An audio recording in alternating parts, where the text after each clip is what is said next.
এই শাহিন, খেইলে সারা রাত পড়াশোনা করবি নাকি? এই তোমার হয়েছে, এই চ্যাপ্টারটা শেষ করেই খাবো। ভালো রেজাল্ট করতে হবে না, আব্বার স্বপ্ন আমাকে সফল করতেই হবে।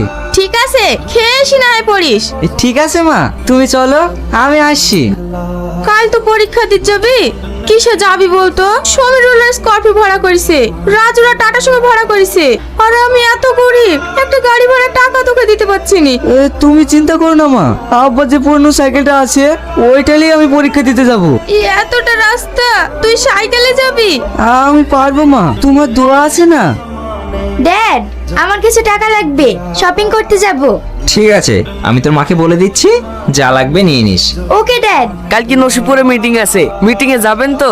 না না, মিটিং ক্যান্সেল করো, কাল কাজের পরীক্ষা আছে। আমাদের যে পরীক্ষা, তাহলে কালকে বালুমোট্টা অঞ্চল সভাপতিকে জানিয়ে দিই। ঠিক আছে, জানিয়ে দে।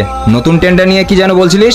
ওগো, রাত্রি 11টা বেজে গিয়েছে, তোমার ছেলে এখনো বাড়ি ফেরেনি। কাল যে ওর পরীক্ষা, পরীক্ষা খাতায় কি লিখবে বলো দিনি? ও তুমি চিন্তা করো না, খাতা আমি ঠিক করে দেবো। Thank you dad. উফ মম, তুমি কেন অত চিন্তা করো বলো তো, ড্যাড আছে তো। কোন নখ থেকে গিলে বলতো এসব ছাই পাশ গিলে? ঠিক আছে, এত বকছো কেন? আজ তোমার আশকারা পেয়ে পেয়ে ছেলেটার এই অবস্থা। গুড নাইট মম, গুড নাইট ড্যাড। কোথায় যাচ্ছি? আমারও তো পরীক্ষা দিতে যাচ্ছি, আমাদের কিভাবে আটকাছেন কেন?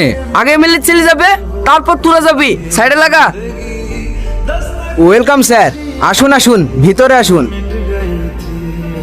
কি ব্যাপার স্যার, আমার খাতা কাটলেন কেন? এখানে পরীক্ষা দেওয়া হচ্ছে না ফাজলামো করা হচ্ছে? আমি তো পরীক্ষায় দিচ্ছি, আপনি খাতা কাটলেন কেন? পরীক্ষা না হলে বই দেখে দেখে লেখা হচ্ছে, বেরিয়ে যা পরীক্ষার হল থেকে। স্যার, আপনি কিন্তু ভুল করছেন, কোনটা ঠিক আর কোনটা ভুল সেটা কি তোর কাছ থেকে শিখতে হবে? আপনি আমাকে চেনেন না, চিনলেই খাতাতে হাত দেওয়া শ্বাস পেতেন না।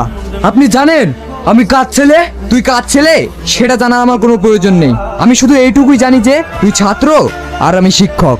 তুই বেয়াদবি করেছিস, এর শাস্তি তোকে পেতেই হবে। কে এখানে শাস্তি দেয় সেটা এক্ষুনি দেখাচ্ছি। হ্যালো ড্যাড, এখানকার একটা শিক্ষক আমার খাতা কেড়ে নিয়েছে আর বেয়াদবি করছে। তুই পরীক্ষার হলে মোবাইল নিয়ে এসেছিস? শুধু মোবাইল নয় স্যার। মাস্টার মশাই, আমার ছেলে খাতা কেটেছেন কেন? আপনার ছেলেকে জিজ্ঞেস করুন ও কি করেছে। এই বাবু, কি করেছিস রে? তেমন কিছু না ড্যাড, একটু বই দেখে লিখছিলাম আর উনি খাতাটা কেড়ে নিলেন। তাতে কি হয়েছে? সামান্য বই দেখেই তো লিখেছে। দেন দেন, খাতাটা ফেরত দেন। আমি কখনোই পারবো না। আপনি বাবা হয়ে ছেলেকে নরকের কীট তৈরি করছেন। এত বড় স্পর্ধা! আপনি জানেন আমি আপনার কি করতে পারি? আপনি আমার কিছুই করতে পারবেন না, যদি পারেন তো আমাকে ট্রান্সফার করতে পারবেন, এর বেশি তো কিছু নয়। তাই বলে আমি মানুষ তৈরি করার কারিগর হয়ে পশু হতে দেবো না। দিন খাতাটা দিন তো। আজিজ, তুমি পরীক্ষা দাও। হ্যালো সুদীপ্ত, আপনি এক্ষুনি বালুমাটি হাই স্কুলের সেলিম স্যারকে ট্রান্সফার করার ব্যবস্থা করুন তো।